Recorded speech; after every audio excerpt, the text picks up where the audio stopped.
So I think we need to break free from these very limiting beliefs what entrepreneurship is all about.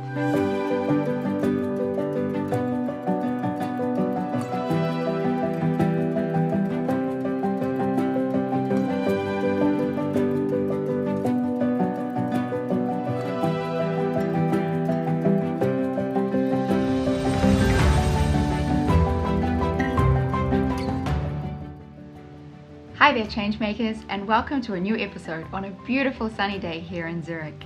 Today we have an inspiring interview with Ulrike Stedtnitz for you.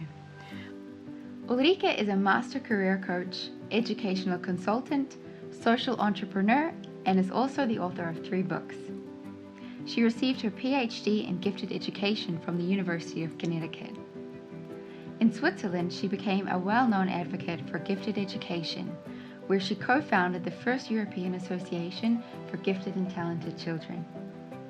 She went on to open her own educational consulting firm. This has evolved into Stedtnitz Design Your Life, where Ulrike and her team offer life and career coaching to individuals and professionals of all ages. Ulrike, thank you so much for taking the time to talk to us today. Thanks for having me. It's wonderful to be here. So Ulrike, you say that you would describe yourself as a social entrepreneur. Would you like to tell us a bit about what led you in this direction? Yes, that's actually a very good question, because at the time when I was going in that direction, I did not even view myself as an entrepreneur. I had just this very strong feeling, this is what I want to do after I finished my graduate studies in the United States. I felt I wanted to bring this knowledge that I had developed over to Switzerland and to apply it there, or to bring it to the kids, to the teachers, to the people there. So it was this kind of a mission, like this feeling, I really want to do this. But I never once thought, now I'm going to be an entrepreneur. Yeah, it was that kind of feeling. Mm-hmm. That's so interesting. Although you hadn't studied business or entrepreneurship at all, but it came from a vision that you had. Yes, indeed. I actually had an interest maybe in studying business, but it seemed like almost too much to do that also, because at one point I thought of getting an MBA. But then I became too interested in what I was actually doing to pursue an additional course of studies after I got my PhD. It seemed like a distraction, like to lead me in a different direction from what I really wanted to do. So growing up, what would you say was your first entrepreneurial endeavor? Yeah, it's funny because only in hindsight you could label it as such. But I remember when I might have been 6 or 7, I made little drawings, like just as kids do. We lived in an apartment house, post-war Germany apartment house. So I walked to all the neighbors. I went up to all the neighbors and tried to sell my drawings. It was for 50 cents at the time. It was a success experience because a number of them actually bought some. But my parents were very embarrassed about me doing that and said, oh, don't do that again. And so I guess they did not approve of that. And then another thing I did as a kid is when I was about 11, I produced a fashion magazine.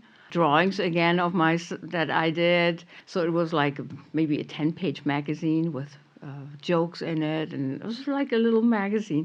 I sold it to my grandparents. Of course, they also bought it. It was only 1 copy. Yeah.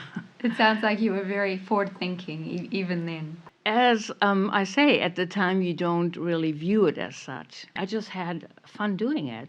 Mm-hmm. That was it. It was a cool thing to do for me. Yeah. At the moment, you're working as a master career coach. How would you say your entrepreneurship manifests itself in your current work? I think a lot of people who have been entrepreneurs know it's a very demanding, challenging road, because not just highlights, there's all sorts of severe challenges partly, and if you do it long enough, and I've been an entrepreneur now for 35th year. Many of our clients, when they hear that becoming self-employed, it really frightens them. And they think, oh, it's so unsafe. It's much safer being employed. I don't see that at all like that. Because when you're employed, you can get fired or let go of. While if you're self-employed, you always know it's just your own mistakes. Even people who've really served their company loyally for many years suddenly are let go of. And I know this cannot, in that form, happen to me. And just today, I heard or I saw that we have someone who's interested in our services come in, and she went to, I guess it was a state career coach, and it was a year ago, and she said, well, I was really interested in becoming a wedding planner, and she was told, oh, there is no market for this in Switzerland. That's not realistic. And really, this is not true, because almost anything you want to do, if you do it right, you can find some people who are interested in your product. So I think most of those fears are really unfounded. And so it's just, at some point, you want to jump and just do it. But of course, there's gentle passages. Maybe you have your present job still part-time, and then in that time you build your own work. And if you have a deep-seated fear, yeah, then you want to work on that, but that can all be done. And so I think today, in time we live in right now, and there is so little loyalty towards individual people, I'm really a strong supporter of people doing their own thing and making a path out of it. It can be a combination too. So that's what I bring to working with people. Absolutely. Yeah. I think that it's so important to encourage people to follow their vision, and that can be daunting at the beginning. Yeah. And as you said, making mistakes is actually the best way to learn. Yeah. And by trying, you will gain confidence and gain experience, Yeah. as you also did in your life, that has made you to this master coach that you are today, because you truly are speaking from experience. Yeah, a master coach is still learning with every client. You know, you're never there. It's like a journey. It's like the entrepreneurial journey is a journey that you travel on. And of course, there's mistakes. I mean, I made some blatant mistakes in the beginning. But is it really mistakes, or are those necessary steps on the path? It's hard to tell. Because, like you say, it is what makes you be what you are. So what lessons would you say have you learned in becoming an entrepreneur? I think one of the fundamental things is to trust your own intuition. And if you feel you don't have much intuition, to train it, and then to trust it. Because I do believe every one of us has an intuition of some sort. Maybe in some of the people it's not that strongly developed, because we're really, from little on, I believe that now, we're taught not to trust our intuition. Because if like 10 people tell you it's one way, and you yourself, you feel, oh no, it's something else, it's hard as a child to withstand this massive input from people you respect, like teachers and parents. They must be right. So you listen to that. So I think it's really quite a task. And some young people seem to manage that very early, but some of us later. And for me, it took a while to really follow my trust in myself and the way I want to do things, even if it went against the mainstream. Takes also guts. It's like takes courage to do that. To constantly be aware of that. What do I feel is right? Also to get advice where it makes sense. It's another thing. It seems contrary, but I think it's good to get like advice from different sources and then make up your own mind and listen to your intuition. To think that you can do it all yourself, I think, is a mistake. There's many different ways to be an entrepreneur, but I think these days to be in a good team, it doesn't have to be a big team of people who support your vision and share your vision, and where you can have fun together working. That is really something good. and makes you stronger as an entrepreneur. To be careful to some extent, but that goes back to following your intuition, because you get some strange offers, and some people will even betray you. It's demanding and it's challenging. So what would your recommended approach be for clients to discover if self-employment or becoming an entrepreneur is the right decision for them? So follow your intuition. Maybe they feel like this could be a path for me, but they're still on the fence about it. Maybe they're facing some fear and uncertainty. What would you recommend they do next? Their first steps could be. There's like different situations in life. Like, I think for some people it's clear. They know they want to do that.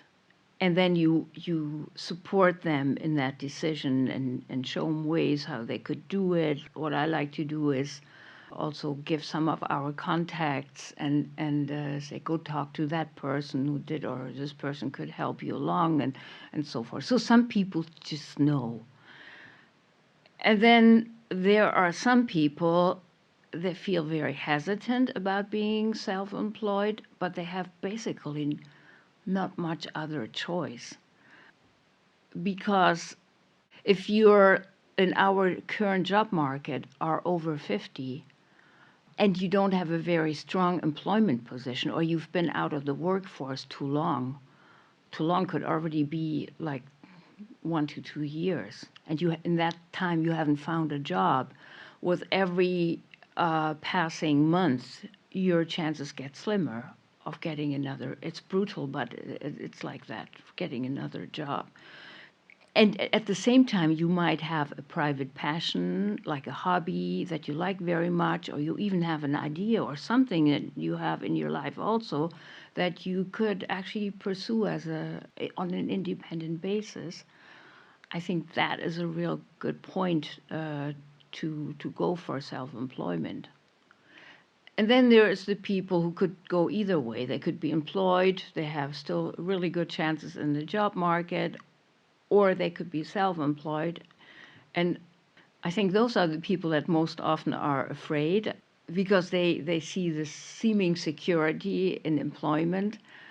And, oh, if I had to do this myself. I don't think you should push anyone for self-employment. But if they have at least a little bit of a feeling that might be something, then it's a good thing to encourage them and say, oh, maybe not just now. What could be in between baby steps, going in that direction? It's not like self-employment is the only way to work. I mean, you can also work in a cool team of a few people, or even in a company that you can identify with. Even though I do think the bigger the company gets, maybe the less inspiring it is these days. Yeah, I have to say that. Because we've seen so many big companies like betray the trust that people had in them as employees. So right now I can't even think of a company where I could say, yeah, go for it. But I can think of a lot of smaller companies that would qualify. Companies with a vision where integrity is being practiced for the common good, and are very aware of that responsibility. Because as soon as a company or an organization gets too big, power comes into play, and then we have different forces at work. Great. It reminds me a little bit about this trick that I heard if you're facing a tough decision, that if you have two options, you should just flip a coin. Yeah. Because in that moment when the coin lands, you realize what you were hoping for, or if you're disappointed. So it's a good way of letting you know what your gut is telling you if you're having trouble finding that feeling of intuition. Yeah, I think that's a great thing to do. Actually, my daughter did that when she was little. She would do this counting, like ene, mene, mu, and things like the things that kids do. And then when it didn't come out the way the deeper part of her thought it would, then she knew what to do. It's interesting that you say that. Yeah, it's Yeah. like getting the universe to give you a little push in the right Yeah. direction, maybe. Exactly, exactly. You mentioned sometimes you recommend a contact that you might have as someone Yeah. to get to know. Are there any other strategies or things that you recommend to your clients to help them find a mentor in whichever Yeah. area? The best place to ask or find a mentor is within your own discipline, because the people there know more than anyone about the workings of the industry, what it takes, the unwritten laws and knowledge. Every discipline is like a scene, has a scene, a field where you can check who are the people that you might identify with in that field. Who do you like the best? Like who seems like on your wavelength, who resonates with you? And why not go ask that person, will you mentor me?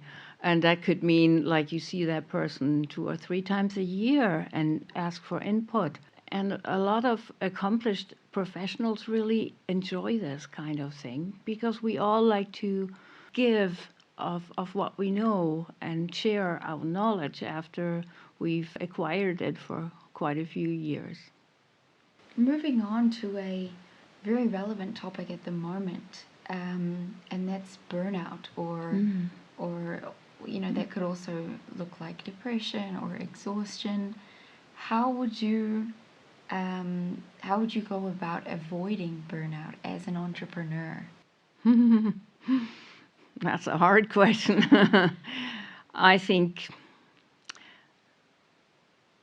I would say but I think many entrepreneurs experience phases of burnout during their entrepreneurial careers because of what life does. There is just a lot of variables, a lot of influences. In my own case, it was, I think, when I experienced something like a burnout was when I had just become a mother. And I still pursued my entrepreneurial work, even though I knew I can't be perfect at both jobs. So it translated into less sleep, really working hard. Like in my case, I worked after we had put our daughter to bed at night. Last part of the day started at 9:30 or 9 at night, and then I went on to 12:30, and then I got up again at 7, and I did that for a while. I could tell I was getting more tired, and you don't always think of that as burnout, but in hindsight, I think that's what it was because there were some bodily symptoms, digestive issues, sleep issues, things like that. And also, entrepreneurs are very prone to burnout because they so love what they're doing, many of them. So they will do more. I mean, every entrepreneur knows the job is not finished at 5 o'clock, 6, even 7, because basically the private life and the working life is intertwined because you meet people that you find interesting to meet for your entrepreneurial or work pursuit, and so it flows into each other for spare time and work time, and now that's even more with the digitalization where you check, and because of that you don't notice when you're doing too much. We should actually step back and take a break or take a decent vacation. And worst is if you start thinking of yourself as irreplaceable. That's the worst thing. So then you think, oh, I cannot be away from my business. That won't work, and that's not a good path. And that's why, and that happened to me also, where finally one of my doctors told me, what you think is energy is really adrenaline. So that really made me think. It's like, yeah, I feel like I have energy. But he said, no, no, no, no, that is adrenaline. That's really what it is. So then I went about it more consciously, and I was never on a lot of coffee, but I even decreased that. Also took slower walks, not just running, that kind of thing. And I started taking a little bit longer vacations. So while I had been only doing two-week vacations, now it suddenly was 3 weeks. Surprisingly, I discovered actually I was more effective because I saw better what was essential to what I do and what is just stuff that the whole team can work on and so forth. So I became clear of my role as a leader in the company. Mm-hmm. Yeah. I've read that 3-week vacations is the magic number Yeah. because you need 1 week to kind of come down, and Oh, then you have this yeah, for sure. beautiful week in the middle, and then the last week is kind of like gearing back up. Absolutely. Absolutely. And if it's 2 weeks, basically you just come barely down because then you're already gearing back up Yeah. the next week. Yeah, yeah. And I think from time to time, and this is really hard to do for many entrepreneurs, I think something like a sabbatical would be really a good thing. And unfortunately, I have not been able to manifest that myself because especially in a small company, that's really hard to do. But I think if once in a while you could do even a 3 month vacation or time out, let's say, one of my clients said an active sabbatical, you might want to pursue a project, but something different than what you do every day. Because for me, vacations have always been some of the most productive times, because that's when I read things that I don't normally have time to read. I get ideas, and it's by no means a passive time. What would you say are your 3 tips that you incorporate into your day-to-day life to keep you mindful and bring you back down? Yeah, I was just talking about that with my husband this morning, actually. Obviously, this is different for everyone. I like space in the morning, space to do a round of yoga. Then I always have a half-hour exchange with my husband, where we exchange on where we are at, on what is going on for us, and what's up that day. Going outside every day, either taking a walk or take a run in the woods, like a peak 8 or high intensity training. That is very invigorating. And lately, I've come to appreciate again the value of sleep, like good sleep, like really see to it. I try to get 7 to 8 hours at night, and I like to retreat for a short nap. I've done that actually for decades. Can be anywhere from 10 minutes to half an hour, but it's like having a second day. There's many other things like having good friends to regenerate around, eating good foods like that are actually rebuilding instead of depleting and so forth. But those would be some of my personal resources. I like that you have connection time with your husband in the morning. Yeah. I've heard a lot of people do it at the end of the day, Yeah. but that can turn into like a whose day was the worst or whose day was the most stressful, whereas in Oh, the yeah. morning it's more looking forward, which I think is nice. Yeah, yeah, it is. We try to be positive more and more. Yeah, so it's not a whining session. Yeah, it's really good exchange, actually. Yeah. So just before we wrap up, are there any books or resources that you would recommend for up-and-coming entrepreneurs in Switzerland?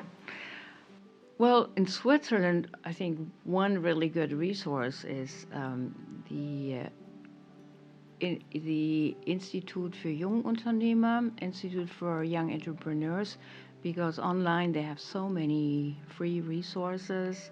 So that is certainly, and I think every country has similar things, I would think. So check what kind of online free resources are there, or institutions, organizations that support entrepreneurship in your country. That would be a good thing. And in the German-speaking area, there is one book that I really like. It's Kopf, schlägt, Kapital. That is a good book. And I also like Tim Ferriss, The the 4-hour work week, more time, more life, more money.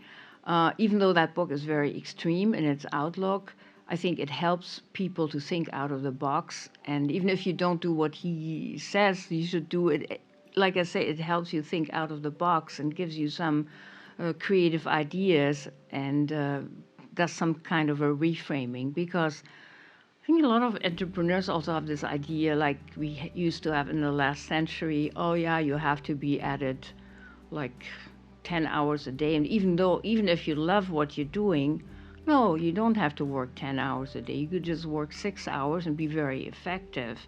So I think we need to break free from these very limiting beliefs what entrepreneurship is all about. Because a lot of people say, oh no, I don't want to be an entrepreneur because this is what they say, you just work all day. And then it can be like that. And there are certainly phases where it turns into that, possibly, like I said before, but it doesn't have to be like that.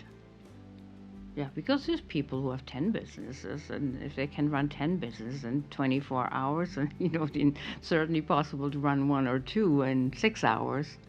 Yeah. So there you have it, changemakers. An entrepreneurial mindset is as much about having a vision as it is about finances, business models, and work-life balance.